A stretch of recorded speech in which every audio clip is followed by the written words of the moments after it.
तेरे जैसा यार कहाँ, तेरे जैसा याराना याद करेगी दुनिया, तेरा मेरा अफसाना याद करेगी दुनिया, तेरा मेरा अफसाना। हेलो दोस्तों, आप सभी का स्वागत है आपके अपने YouTube channel PC online classes में। दोस्तों मैं हूं पवन यादव। दोस्तों आज के इस क्लास में हम आपको बताने वाले हैं क्लास 12 है ना। सब्जेक्ट होगा ज्योग्राफी और ज्योग्राफी में हम लोग देखेंगे मानव भूगोल और मानव भूगोल चैप्टर नंबर 4 जिसका नाम है प्राथमिक क्रियाएं, प्राइमरी सेक्टर। मेरे प्यारे बच्चों, इससे पहले क्लास 1 पार्ट 1 है ना, इस चैप्टर का हो चुका है। आज हम लोग प्राथमिक क्रियाकलाप का दूसरा क्लास लेकर आए हैं, दूसरा वीडियो लेकर आए हैं, पार्ट 2 लेकर आए हैं। मेरे प्यारे बच्चों, पहला जो क्लास हुआ था उसमें कुछ टॉपिक हुए थे और प्राथमिक क्रियाकलाप में हमें कौन कौन से टॉपिक पढ़ने हैं वो सारे बातें हम लोग पहला क्लास में देख चुके थे। तो आज का भी क्लास जो है वो पहली क्लास की भांति बहुत ही शानदार, जानदार, जबरदस्त, तिलका मांझी की तीर की तरह आज की भी क्लास होगी, बहुत ही शानदार, जानदार, जबरदस्त। तो मेरे प्यारे बच्चों, एक बार आपसे हमारा रिक्वेस्ट रहता है कि आप लोग प्लीज हमारे चैनल को लाइक, सब्सक्राइब और शेयर जरूर करिएगा। चलिए तो हम लोग शुरू करते हैं क्लास को।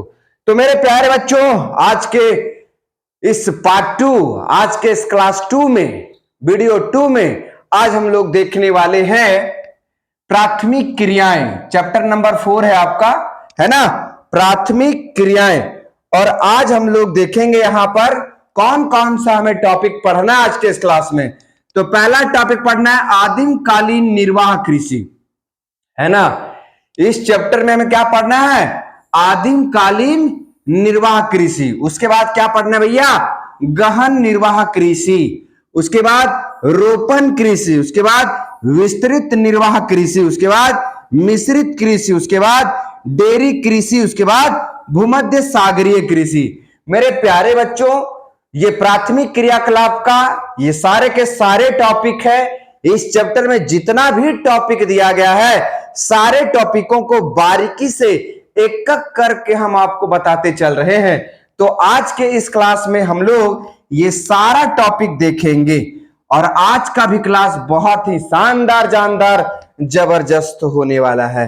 तो चलिए मेरे प्यारे बच्चों, ज्यादा लेट ना करते हुए हम लोग क्लास की शुरुआत करते हैं। तो मेरे प्यारे बच्चों, आज के क्लास का ये पहला टॉपिक है आदिम कालीन कृषि या स्थानांतरणशील कृषि, है ना। आदिम कालीन कृषि या स्थानांतरणशील कृषि किसे कहते हैं, क्या होता है ये, अब हम लोग समझते हैं। तो पहला आदिकालीन निर्वाह कृषि अथवा स्थानांतरणशील कृषि, है ना। स्थानांतरणशील कृषि उष्ण कटिबंधीय क्षेत्र में किया जाता है जहां यह कृषि आदिम जाति के लोग करते थे।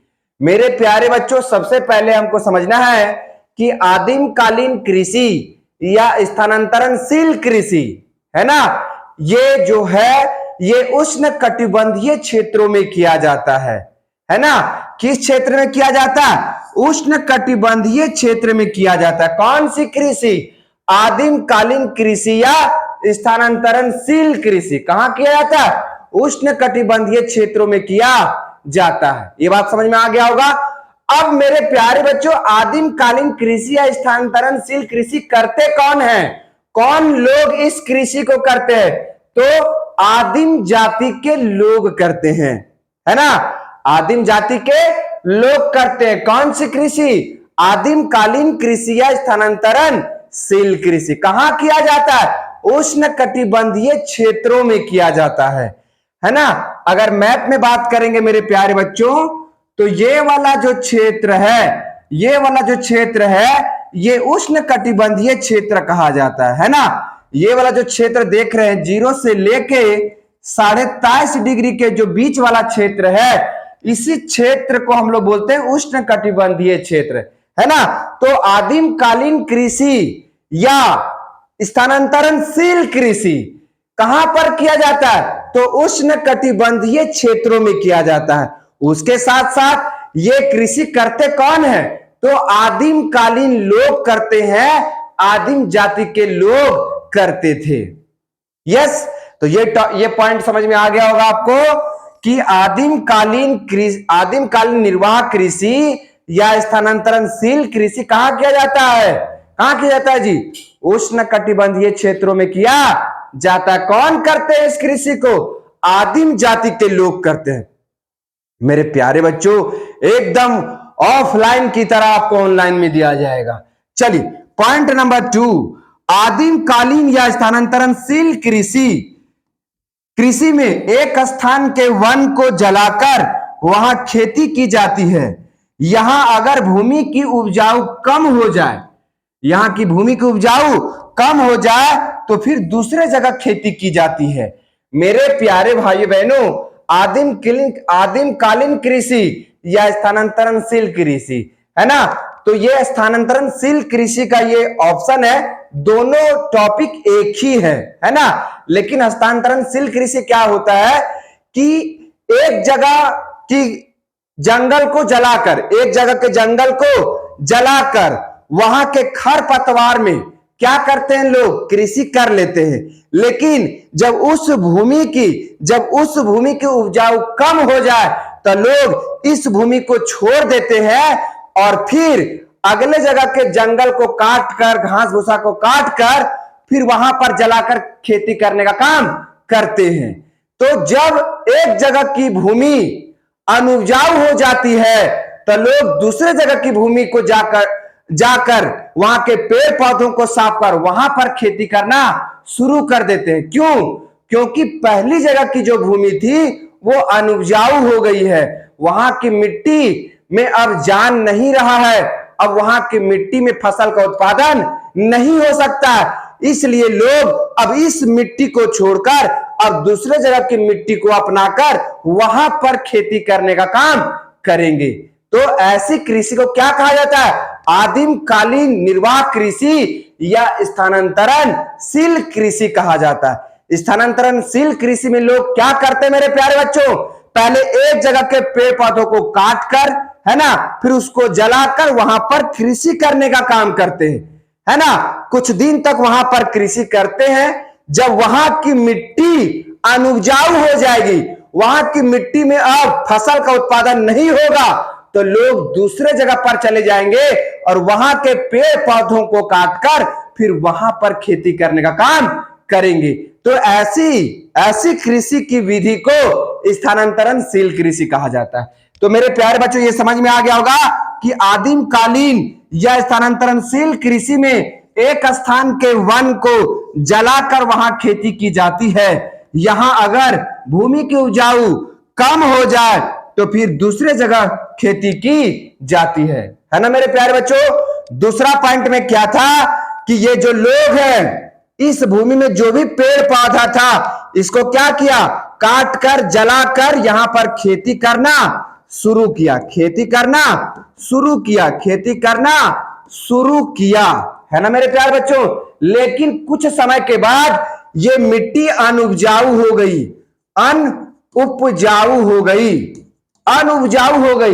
तो अब लोग इस भूमि को छोड़ देंगे, है ना, और फिर अगले भूमि को पकड़ेंगे। अब यहाँ के पेड़ पौधों को काटकर यहां पर कृषि करना क्या कर देंगे? शुरू कर देंगे। फिर यहाँ की मिट्टी अगर अनुपजाऊ हो जाएगी, यहां पर कृषि नहीं होगी, तो फिर यहां की भूमि को छोड़कर लोग अन्य भूमि को ढूंढना शुरू करेंगे, वहां के पेड़ पौधों को काटकर, जलाकर फिर खेती करना शुरू करेंगे। तो ऐसी कृषि की विधि को क्या बोलते हैं? स्थानांतरणशील कृषि बोलते हैं या आदिम कालीन निर्वाह कृषि बोलते हैं। तो मेरे प्यारे बच्चों, दूसरा पॉइंट को भी हम आपको बहुत ही बेहतरीन तरीके से समझाएं। मेरा रिपीट करवाने का एक ही उद्देश्य रहता है कि आप ऑफलाइन की तरह ऑनलाइन में भी रिपीट की तरह देख पाए, क्योंकि मेरे प्यारे बच्चों, आप लोग हमको क्वेश्चन नहीं पूछ पाइएगा, इसीलिए हम अपने मन से 2 बार 3 बार इसको बताने का काम करते हैं, इसलिए आप लोग बोरिंग नहीं समझिएगा, है ना। तो आदिम कालीन या स्थानांतरणशील कृषि में एक स्थान के वन को जलाकर वहां खेती की जाती है। यहां अगर भूमि की उपजाऊ कम हो जाए तो लोग फिर दूसरे जगह खेती करना शुरू कर देते हैं। ऐसे कृषि की विधि को, ऐसे कृषि के नियम को आदिम कालीन कृषि या स्थानांतरणशील कृषि कहते हैं। ठीक है मेरे प्यारे बच्चों, चलिए अगला, स्थानांतरणशील कृषि कर्तन एवं दहन कृषि भी कहलाती है ना। आदिम कालीन जो कृषि है वो कर्तन दहन कृषि कहलाती है, मतलब जलाओ और उसको खत्म करो, है ना। जला के जब तक वो मिट्टी उपजाऊ रही वहां पर लोग खेती किए, उसके बाद वहां से क्या कर दिए, पलायन कर गए, दूसरे जगह पर फिर खेती करना शुरू कर दिए। क्यों? क्योंकि यहाँ की मिट्टी में उपजाऊ अब नहीं रहा, जिसके कारण। चलिएगा तो आगे बढ़ते हैं, है ना। आगे मेरे प्यारे बच्चों बहुत ही बेहतरीन तरीके से हम आपको बताने का काम कर रहे हैं। इसमें बोए गए, है ना, इसमें बोए गए छोटे छोटे खेत पुराने औजार, है ना, जैसे लकड़ी, कुदाल, फावड़े द्वारा की जाती है ना।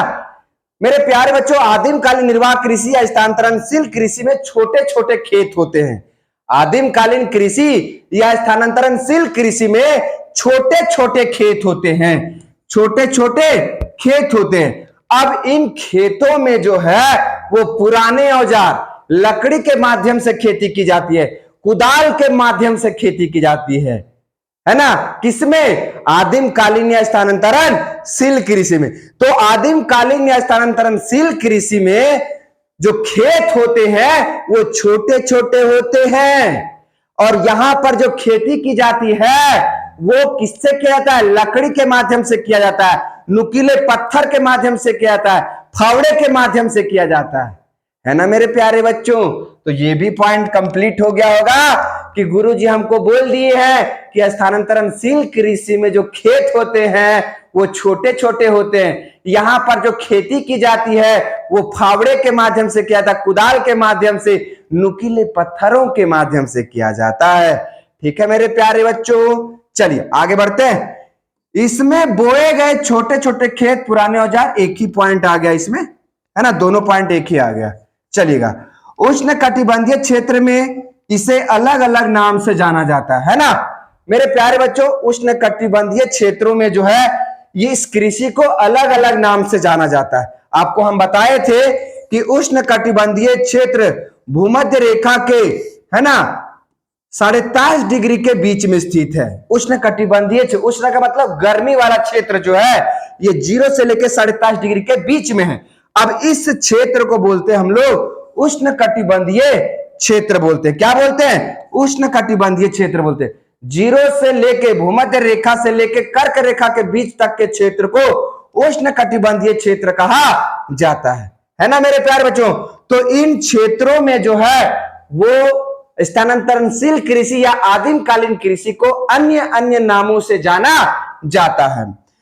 झूमिंग कहां? झूमिंग मध्य अमेरिका के लोग बोलते हैं, है ना। आदिम कालीन कृषि या स्थानांतरणशील कृषि को मध्य अमेरिका में लोग क्या बोलते हैं? झूमिंग बोलते हैं। मैक्सिको में लोग क्या बोलते हैं? मिल्पा बोलते हैं। मलेशिया व इंडोनेशिया में क्या बोलते हैं? लद्दांग बोलते हैं, है ना। तो मेरे प्यारे बच्चों मलेशिया और इंडोनेशिया में स्थानांतरणशील कृषि को लद्दांग बोला जाता है, झूमिंग मध्य अमेरिका में बोला जाता है, मैक्सिको मिल्पा में बोला जाता है ना। तो किन किन देशों में स्थानांतरणशील कृषि और आदिम कालीन कृषि को किस किस नाम से जाना जाता है? तो इन नामों से जाना जाता है। झूमिंग मध्य अमेरिका में जाना जाता है, मैक्सिको में किस नाम से जाना जाता है? मिल्पा के नाम से जाना जाता है, मलेशिया व इंडोनेशिया में लद्दांग के नाम से जाना जाता है। तो मेरे प्यारे बच्चों ये आपके सामने बहुत ही शानदार टॉपिक खत्म हुआ जिसका नाम था आदिम कालीन निर्वाह कृषि या स्थानांतरणशील कृषि। मेरे प्यारे बच्चों ऑफलाइन का जस्ट अपोजिट ऑनलाइन में हम आपको देने का काम कर रहे हैं। अगर आप ये सारे के सारे पॉइंट लिखते हैं तो आपको 5 में 5 आएगा, ये मेरी फुल गारंटी है। इसलिए मेरे प्यारे बच्चों, आप लोग को कहीं नहीं जाना है। अगर आप हमें फॉलो करते हैं, सब्सक्राइब करते हैं, तो जिस दिन हम वीडियो डालेंगे आपके पास नोटिफिकेशन चला जाएगा, है ना। और मेरा एक ही उद्देश्य है मेरे प्यारे बच्चों कि मैं आपको भर भर के दूं, जिससे कि आप अपने सपनों को पूरा कर सके और मैं भी अपने सपनों को पूरा कर सकूं। कि मैं जिन बच्चों को पढ़ाना चाहता था आज हमारे साथ वो जुड़े हैं। आपके चलते हमारा सपना पूरा होगा और मेरे चलते आपका सपना पूरा होगा। Newton third law of motion की तरह हम दोनों जुड़े रहेंगे। तो मेरे प्यारे बच्चों, आप लोग से हमारा नम्र निवेदन है कि आप लोग भर भर के इसे शेयर करने का काम करिएगा, कमेंट करिएगा, और कोई भी दिक्कत हो आप कमेंट करें, हम आपको तुरंत उसका सॉल्यूशन देने का काम करेंगे। चलिए मेरे प्यारे बच्चों, अगले टॉपिक की ओर बढ़ते हैं। अगला टॉपिक है आपका गहन निर्वाह कृषि, है ना मेरे प्यारे बच्चों। अगला टॉपिक क्या है? गहन निर्वाह कृषि, है ना। तो मेरे प्यारे बच्चों, पहला पॉइंट कहता है इस प्रकार की कृषि का आकार बहुत विस्तृत होता है। विस्तृत का मतलब बड़ा होता है। इसमें अधिक पूंजी निवेश, उच्च प्रबंधन, तकनीकी आधार एवं वैज्ञानिक विधियों का प्रयोग किया जाता है। मेरे प्यारे भाई बहनों, गहन निर्वाह कृषि का मतलब क्या होता है? बड़े आकार की कृषि, है ना। तो यहां पर डायरेक्ट लिखा हुआ है कि गहन निर्वाह कृषि जो होता है उसका आकार बहुत बड़ा होता है। गहन निर्वाह कृषि जो की जाती है वो बहुत बड़े भूमि में की जाती है ना।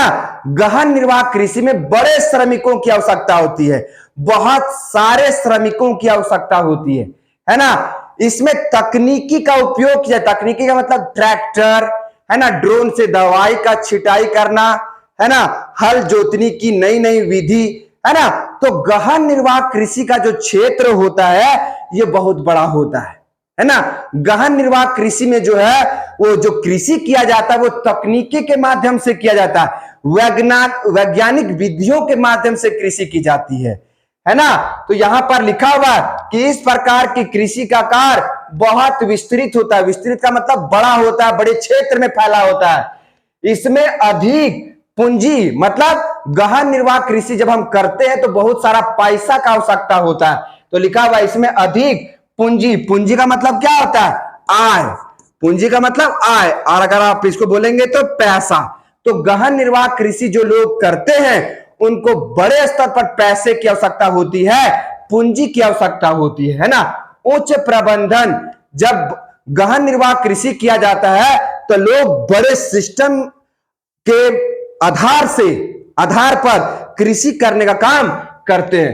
तकनीकी आधार, है ना। जब गहन निर्वाह कृषि किया जाता है तो लोग तकनीकों का प्रयोग करते हैं, मतलब ट्रैक्टर से हल की जुताई, है ना, मिट्टी का मापन वगैरह वगैरह कर जो है वो खेती करने का काम करते हैं। तो बात समझ में आया कि गहन निर्वाह कृषि बड़े क्षेत्रों में किया जाता है। गहन निर्वाह कृषि में अत्यधिक पूंजी की आवश्यकता होती है। गहन निर्वाह कृषि जो किया जाता है वो उच्च प्रबंधन, मतलब बेहतर तरीके से सोच समझकर किया जाता है। वैज्ञानिक विधियों के आधार पर गहन निर्वाह कृषि की जाती है ना मेरे प्यारे बच्चों। तो ये पहला पॉइंट आप लोग समझ गए होंगे, इसमें कोई दिक्कत नहीं होना चाहिए। अगला, यह एक फसली कृषि है जिसमें किसी एक फसल पर जोर दिया जाता है। मेरे प्यारे बच्चों, गहन निर्वाह कृषि करने वाले जो लोग हैं, गहन निर्वाह कृषि जो किया जाता है वो एक ही फसल किया जाता है। अगर कोई व्यक्ति धान लगाया है तो वो धान भर भर के लगाएगा, बड़े क्षेत्रों में लगाएगा, और दूसरा फसल नहीं लगाएगा।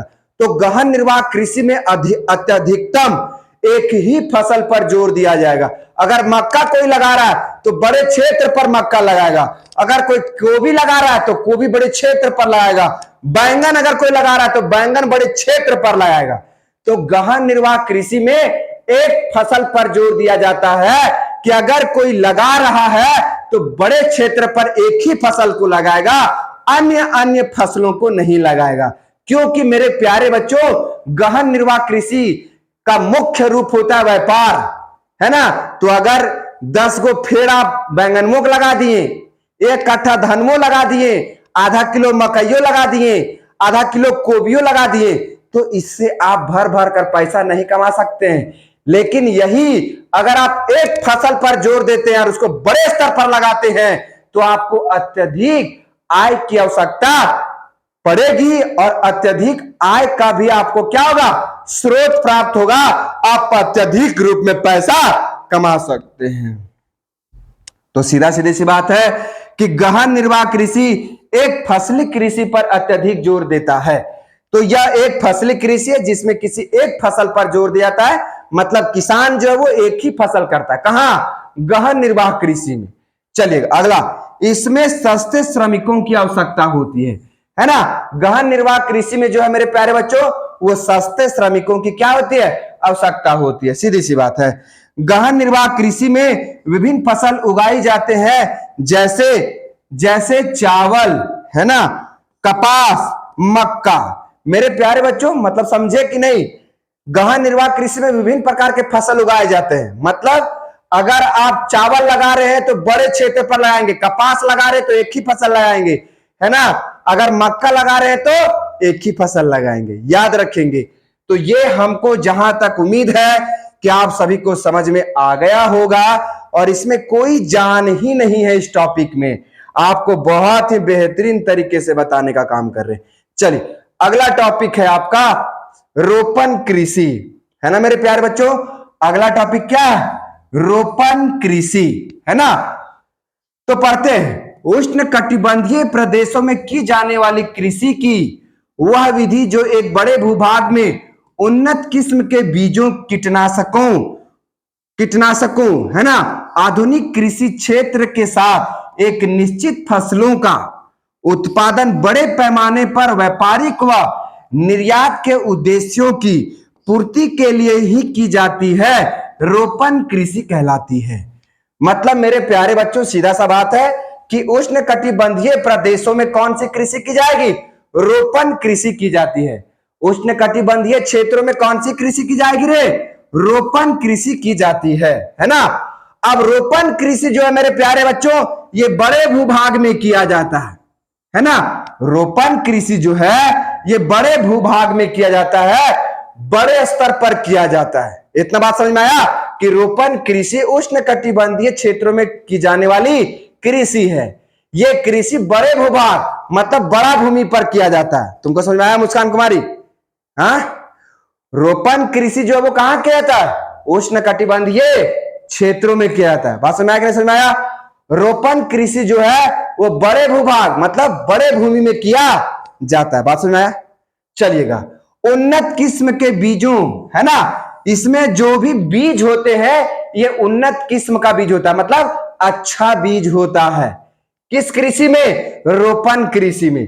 कीटनाशकों, है ना, कीटनाशकों आधुनिक कृषि क्षेत्रों, मतलब अगर इस फसल में किसी प्रकार की बीमारी लगेगी तो तुरंत कीटनाशक के दवाइयों के द्वारा उन कीड़ों को मारा जा सकता है। कहां पर, रोपण कृषि में। तो कीटनाशक का मतलब समझ में आया? चलिएगा, आधुनिक कृषि क्षेत्र मतलब आधुनिक तरीके से, मतलब मेरे प्यारे बच्चों ट्रैक्टर का प्रयोग किया जाता है, दवाई छिड़कने के लिए जो है वो ड्रोन का उपयोग किया जाता है, वाटर स्प्रिंकलिंग के माध्यम से बूंद बाई बूंद पेड़ों के जड़ों तक पानी पहुंचाया जाता है। किस कृषि में, रोपण कृषि में, है ना मेरे प्यारे बच्चों, बड़े पैमाने पर। अब रोपण कृषि जो किया जाता है वो व्यापारिक उद्देश्यों के लिए किया जाता है। किसके लिए, व्यापारिक उद्देश्यों के लिए की जाती है। ऐसी कृषि को क्या बोलते हैं, रोपण कृषि कहते हैं। जैसे मेरे प्यारे बच्चों रोपण कृषि में क्या जाएगा, चाय की खेती की जाएगी, कॉफी की खेती की जाएगी, कोको का खेती किया जाएगा, रबर का खेती किया जाएगा, है ना, गन्ना का खेती किया जाएगा, कपास का खेती किया जाएगा, केला का खेती किया जाएगा, अनानास का खेती किया जाएगा। मतलब मेरे प्यारे बच्चों ये सारे उदाहरण हैं रोपण कृषि के, है ना। ये सारे उदाहरण किसके हैं, रोपण कृषि के हैं। बात समझ में आया? तो मेरे प्यारे बच्चों हम अभी आपको बताएं कि रोपण कृषि कहां किया जाता है, उष्ण कटिबंधीय प्रदेशों में की जाती है। कौन सी कृषि, उष्ण कटिबंधीय प्रदेशों में कौन सी कृषि की जाती है, रोपण कृषि की जाती है ना। रोपण कृषि बड़े भूभाग में किया जाता है, रोपण कृषि बड़े भूभाग में किया जाता है ना। रोपण कृषि में उन्नत किस्म के बीजों का उपयोग किया जाता है, बढ़िया बढ़िया बीज का उपयोग किया जाता है, बढ़िया बढ़िया दाना का उपयोग किया जाता है। रोपण कृषि कीटनाशकों एवं आधुनिक कृषि क्षेत्र के साथ करने का काम करते हैं और इसमें एक निश्चित फसल का उत्पादन करते हैं। इस रोपण कृषि में क्या करेंगे, एक निश्चित फसल का उत्पादन करेंगे। मतलब अगर केला का कोई व्यक्ति उत्पादन कर रहा तो केला का ही करेगा, अगर कोई व्यक्ति अनानास का उत्पादन कर रहा तो अनानास का उत्पादन करेगा, अगर कोई व्यक्ति चाय का उत्पादन कर रहा तो चाय का उत्पादन करेगा। मतलब एक निश्चित फसल होती है, कहां पर, रोपण कृषि में। अब मेरे प्यारे बच्चों, रोपण कृषि में जो कृषि किया जाता है वो बड़े पैमाने पर किया जाता है ना। बड़े पैमाने पर जो है वो रोपण कृषि की जाती है। क्यों? क्योंकि बड़े पैमाने पर करने का मुख्य कारण यह है कि व्यापार के उद्देश्य के लोग बड़े पैमाने पर रोपण कृषि करने का काम करते हैं, है ना। ऐसी कृषि को क्या बोलते हैं हम लोग, रोपण कृषि कहते हैं। अब मेरे प्यारे बच्चों, रोपण कृषि का उदाहरण है चाय, कॉफी, कोको, रबर, गन्ना, कपास, केला और अनानास। ये सारा का सारा जो है ये उदाहरण है रोपण कृषि का। तो ये समझ में आ गया आपको मेरे प्यारे बच्चों। मैं बहुत ही शानदार तरीके से बताने का काम कर रहा हूं, बस आपको इसको समझना, मैं रटवा देता हूं, है ना, बिल्कुल एकदम साई साई बात समझ रहे ना, दिमागिया में घुस रहा होगा सारा। चलिए अगले टॉपिक की ओर चलते हैं। अगला है मेरे प्यारे बच्चों मिश्रित कृषि। मिश्रित कृषि का मतलब क्या हो जाएगा, मतलब मिला के कृषि के साथ साथ पशुपालन भी किया जाएगा। ठीक से दिख रहा है, कृषि के साथ साथ पशुपालन भी किया जाएगा। ऐसी कृषि को हम लोग क्या बोलते हैं, मिश्रित कृषि बोलते हैं। कृषि प्लस पशुपालन साथ में होगा, है ना। कृषि प्लस पशुपालन, कृषि और पशुपालन साथ में करेंगे। कौन सी कृषि कहलाएगी, कौन सी कृषि कहलाएगी रे, मिश्रित कृषि कहलाएगी। बोलते क्यों नहीं है। तो मिश्रित कृषि जो है मेरे प्यारे बच्चों, वो कृषि के साथ साथ पशुपालन भी किया जाता है। ऐसी कृषि को हम लोग बोलते हैं मिश्रित कृषि। ठीक है ना। चलिएगा अब हम लोग एक एक करके देखेंगे मेरे प्यारे बच्चों, है ना। एकदम आपको चिंता नहीं करना है मेरे प्यारे बच्चों, आपको फ्री ऑफ कॉस्ट जब तक मैं जीवित रहूंगा आपको देने का काम करूंगा। ये 100% की गारंटी है। मैं कोई ऐप लेकर नहीं आऊंगा जिसमें कहूंगा कि आप हमसे 1000 में ये खरीदिए वो खरीदिए, लंद फंद देवानंद। बस आप हमें मैसेज करें, किसी भी प्रकार की समस्या को मैं तुरंत निपटारा करूंगा। ये मेरी 100% की गारंटी। चलिए मेरे प्यारे बच्चों, तो पहला पॉइंट है मिश्रित कृषि में कृषि के साथ पशुपालन भी किया जाता है ना। मिश्रित कृषि में क्या होता है मेरे प्यारे बच्चों, एक तरफ से हम कृषि भी कर रहे हैं और एक तरफ से पशुपालन भी कर रहे हैं। मतलब अगर ये कट्ठा जमीन है तो आधा कट्ठा में कृषि करेंगे और आधा कट्ठा में पशुपालन करेंगे। ऐसी कृषि को क्या बोलेंगे, मिश्रित कृषि कहते हैं, मिक्सर एग्रीकल्चर बोला जाता है। ठीक है ना, थोड़ा थोड़ा इंग्लिश। चलिएगा, इसके लिए एक ही भूखंड की आवश्यकता होती है। एक ही भूखंड है ना, एक में जमीन हुआ है, यही जमीन को दो भाग में बांट दिया, आधा इन्हें और आधा इन्हें। एक में कृषि कर रहे हैं और एक में पशुपालन कर रहे हैं। तो इसके लिए एक ही भूखंड की आवश्यकता होती है। भूखंड का मतलब जमीन, मतलब एक कट्ठा जमीन, है ना। चलिएगा, खदानों के अतिरिक्त पशुओं के लिए चारा भी उपलब्ध किया जाता है। मेरे प्यारे बच्चों, हम अपने खाने के लिए भी खेती करते हैं और पशुओं के चारा उपलब्ध करवाने के लिए भी खेती करते हैं। जैसे मक्का हम सभी खाते हैं और मक्का कौन खाती है, गाय भी खाती है, पशुपालन के लिए भी।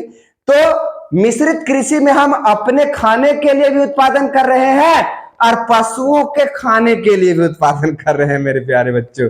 चलिएगा अगला पॉइंट, पशुओं से प्राप्त उत्पाद में दूध, अंडे, मांस आदि मुख्य है ना।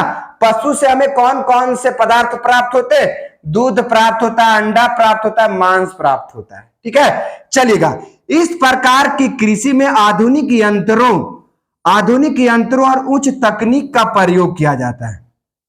मतलब मेरे प्यारे बच्चों, इस प्रकार की कृषि को करने के लिए ट्रैक्टर, हल वगैरह वगैरह का प्रयोग किया जाता है ना। उच्च तकनीक का मतलब बेहतरीन संसाधनों का प्रयोग किया जाता है मिश्रित कृषि को करने में, है ना। चलिएगा, गोबर तथा मल जल का प्रयोग प्राकृतिक खाद के रूप में प्रयोग किया जाता है, जो भूमि की उर्वरता बढ़ाती है और कृषि उत्पादन में वृद्धि करती है। अब मेरे प्यारे बच्चों, गाय जो गोबर देती है, गाय का जो मूत्र होता है, इन सब को हम लोग क्या करते हैं, खाद बना देते हैं, खेतों में डालते हैं। जब खेतों में हम इसको डालते हैं तो बड़े स्तर पर क्या होता है, फसल का उत्पादन होता है ना मेरे प्यारे बच्चों। चलिएगा, मिश्रित कृषि मुख्य रूप से अर्जेंटीना, दक्षिण अमेरिका, भारत इत्यादि देशों में किया जाता है। जो मिश्रित कृषि है मेरे प्यारे बच्चों, अर्जेंटीना, दक्षिण अमेरिका, भारत जैसे देशों में बड़े स्तर पर जो है वो किया जाता है। चलिएगा आगे चलते हैं। तो मेरे प्यारे बच्चों, मिश्रित कृषि का ये सारा कुछ था, बहुत ही शानदार, जानदार, जबरदस्त। चलिए अगला है आपका डेयरी कृषि, है ना, जिसको आप दूध कृषि भी कह सकते हैं, कोई दिक्कत नहीं है। डेयरी कृषि, है ना, डेयरी कृषि। डेयरी कृषि का मतलब दूध की खेती या दूध की कृषि बोल सकते हैं, दूध की कृषि। ये कृषि के अंतर्गत में ही आएगा, याद रखेंगे। तो मेरे प्यारे बच्चों, इस प्रकार की कृषि विशेषाकृत कृषि है ना। मतलब दूध की कृषि जो है वो विशेषाकृत कृषि है। हम एक अलग क्षेत्र में बढ़िया तरीका से जो है इस खेती को करने का काम करते हैं, विशेष तरीके से करने का काम करते हैं। किस कृषि को, डेयरी कृषि को, है ना। चलेगा, जिसमें दूध देने वाले पशुओं को प्रधानता एवं उसके पालन पर विशेष ध्यान दिया जाता है। मतलब डेयरी कृषि में हम दूध देने वाले पशुओं को पालते हैं और इस पर ध्यान देने का काम करते हैं। चलेगा, इस प्रकार के कृषि में मुख्य रूप से दूध देने वाले पशुओं को पाला जाता है। मतलब डेयरी कृषि में मुख्यतः दूध देने वाले पशुओं को पाला जाता है। इसमें विशेष रूप से गाय पाली जाती है ना। इसमें विशेष रूप से किसको पाला जाता है, गाय पाली जाती है। चलिए, जिनके दूध एवं पदार्थ का व्यापारिक स्तर पर उत्पादन किया जाता है। अब ये गाय जो दूध देती है, इनको हम लोग विभिन्न प्रकार के संसाधन को बनाकर विश्व स्तर पर बेचने का काम करते हैं, जैसे पनीर, है ना, अन्य संसाधन है।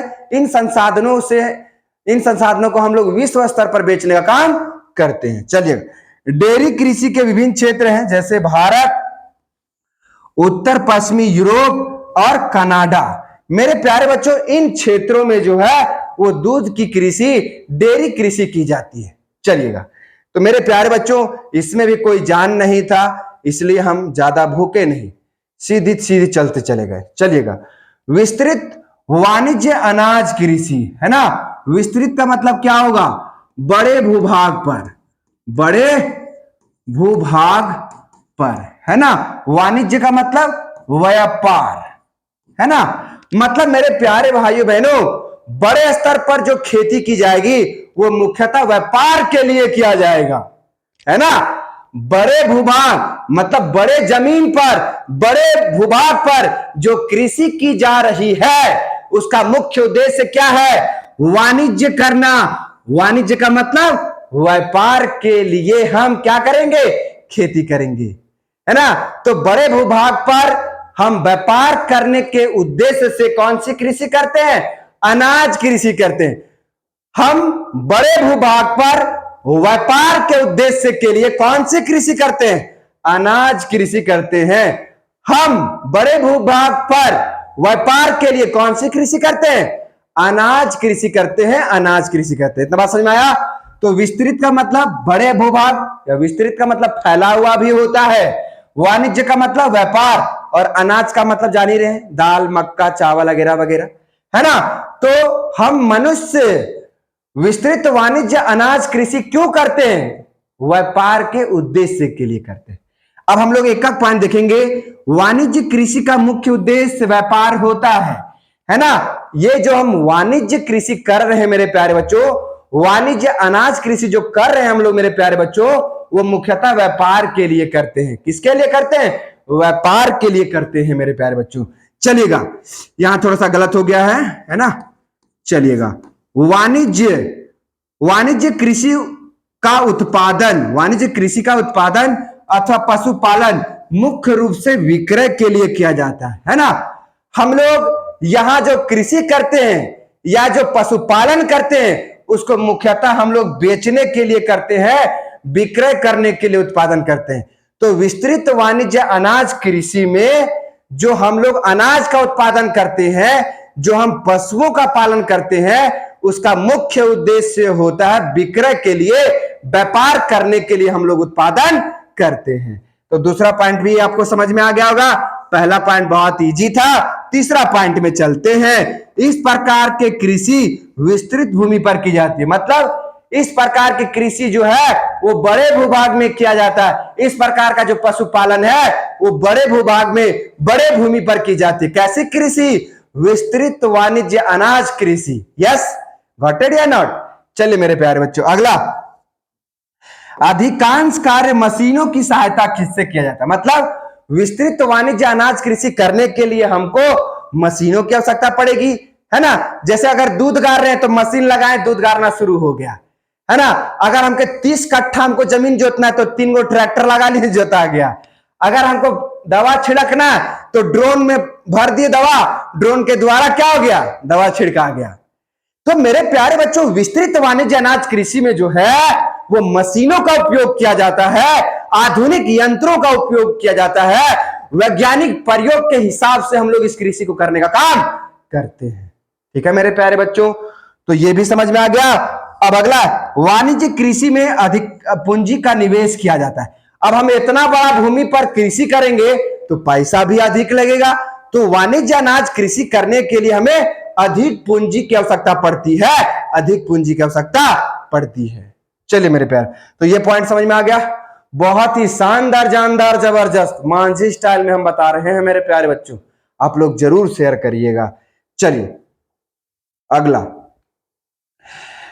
टॉपिक है मेरे प्यारे बच्चों, भूमध्य सागरीय कृषि। बहुत ही शानदार, जानदार, जबरदस्त है भूमध्य सागरीय कृषि, है ना। भूमध्य सागरीय कृषि, भूमध्य सागर के निकट, भूमध्य सागर के निकट मेरे प्यारे बच्चों, ये भूमध्य सागर है और इसके निकट जो कृषि की जाती है वही कहलाती है भूमध्य सागरीय कृषि। भूमध्य सागर के निकट जो कृषि की जाती है भूमध्य सागरीय कृषि कहलाती है, याद रखेंगे।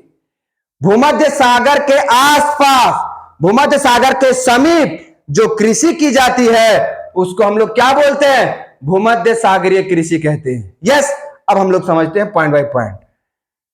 भूमध्य सागरीय कृषि विशिष्ट प्रकार की कृषि है जिसका विस्तार भूमध्य सागर के समीपवर्ती क्षेत्र में है, जो दक्षिणी यूरोप से उत्तरी संयुक्त राज्य अमेरिका में फैला हुआ है ना मेरे प्यारे बच्चों। मतलब भूमध्य सागरीय कृषि जो है ये विशिष्ट प्रकार की कृषि है, बात समझे कि नहीं? बहुत ही बेहतरीन कृषि है जिसका विस्तार, मतलब भूमध्य सागरीय कृषि कहां किया जाता है? तो भूमध्य सागर के समीप किया जाता है, भूमध्य सागर के आसपास वाले क्षेत्र में किया जाता है ना। जैसे दक्षिणी यूरोप से उत्तरी संयुक्त राज्य अमेरिका में फैला हुआ है। तो भूमध्य सागरीय कृषि जो है यह विशिष्ट प्रकार की कृषि है मेरे प्यारे बच्चों, है ना। भूमध्य सागरीय कृषि कैसी कृषि है? विशिष्ट प्रकार की कृषि है, बहुत ही बेहतरीन कृषि है ना। जो कहां की जाती है? भूमध्य सागर के आसपास किया जाता है। और भूमध्य सागर का विस्तार कहां है रे? तो भूमध्य सागर का जो विस्तार है वो दक्षिणी यूरोप, है ना, दक्षिण यूरोप और उत्तरी संयुक्त राज्य अमेरिका, है ना, उत्तरी संयुक्त राज्य अमेरिका। मतलब मेरे प्यारे बच्चों, ये भूमध्य सागरीय कृषि जो है ये यहां पर किया जाता है ना, दक्षिणी यूरोप और उत्तरी संयुक्त राज्य अमेरिका के बीच वाले क्षेत्रों में किया जाता है ना। और यहीं पर है आपका कौन सा सागर? भूमध्य सागर। कौन सा सागर है लड़का? भूमध्य सागर है ना, भूमध्य सागर। तो भूमध्य सागर के आसपास वाले क्षेत्रों में भूमध्य सागरीय कृषि की जाती है, जिसका फैलाव, जिसका विस्तार दक्षिण यूरोप से उत्तरी संयुक्त राज्य अमेरिका तक है। याद रखेंगे, चलिएगा। इन क्षेत्रों में जब सब्जियों की मांग होती है तब इस प्रकार की खेती की जाती है ना। जब दक्षिणी यूरोप में और उत्तरी संयुक्त राज्य अमेरिका में जब वहां के लोग सब्जी की मांग करते हैं तब भूमध्य सागरीय कृषि की जाती है। तो भूमध्य सागरीय कृषि कब की जाती है? जब यहां के लोग, जब दक्षिणी यूरोप के लोग, जब उत्तरी संयुक्त राज्य अमेरिका के लोग सब्जियों की मांग करते हैं तब भूमध्य सागर के निकट सब्जियों का उत्पादन किया जाता है, कृषि की जाती है मेरे प्यारे बच्चों। ठीक है। अंगूर की खेती भूमध्य सागरीय क्षेत्रों की महत्वपूर्ण विशेषता। मेरे प्यारे बच्चों, भूमध्य सागरीय कृषि में सबसे अधिक अंगूर का उत्पादन होता है। किसका? अंगूर का उत्पादन होता है। समझ रहे हैं ना? सबसे अधिक कहां पर होगा? अंगूर का उत्पादन होगा। कहां पर? भूमध्य सागरीय क्षेत्रों में होगा। तो यह समझ में आ गया कि भूमध्य सागरीय कृषि विशिष्ट प्रकार की कृषि है जिसका विस्तार भूमध्य सागर के आसपास वाले क्षेत्रों में दक्षिणी यूरोप से उत्तरी संयुक्त राज्य अमेरिका तक है। ठीक है मेरे प्यारे बच्चों, भूमध्य सागरीय कृषि कब किया जाता है? जब दक्षिणी यूरोप के लोग, उत्तरी संयुक्त राज्य अमेरिका के लोग जब सब्जी की मांग करते हैं तब यहां पर खेती की जाती है। भूमध्य सागरीय कृषि में मुख्यतः किसकी कृषि की जाती है? अंगूर की खेती की जाती है। तो मेरे प्यारे बच्चों, बहुत ही शानदार, जानदार, जबरदस्त तरीके से हम आपको ये सारा कुछ बताए। तो मेरे प्यारे बच्चों, प्राथमिक क्रियाकलाप का आज ये दूसरा क्लास था जिसका अंत हो गया है। तो मेरे प्यारे बच्चों, आप सभी से हमारा एक बार पुनः निवेदन है कि उन गरीब बच्चों तक हमारा वीडियो शेयर करें जो आसानी से ऑफलाइन की तरह ऑनलाइन क्लास में अपने घर में रहकर ही सपनों को पूरा कर सके। इसके लिए मेरे प्यारे बच्चों, मैं बहुत प्रयासरत हूं। मैं अपने आप में बहुत सुधार कर रहा हूं आप सभी का जीवन बनाने के लिए, और आपके जीवन बनने से हमारा भी जीवन बने, ऐसी मैं आकांक्षा ईश्वर से करता हूं। तो मेरे प्यारे बच्चों, आप सभी को मेरे तरफ से एक बार उन सैनिकों के नाम जय हिंद, जय भारत। मेरे प्यारे बच्चों।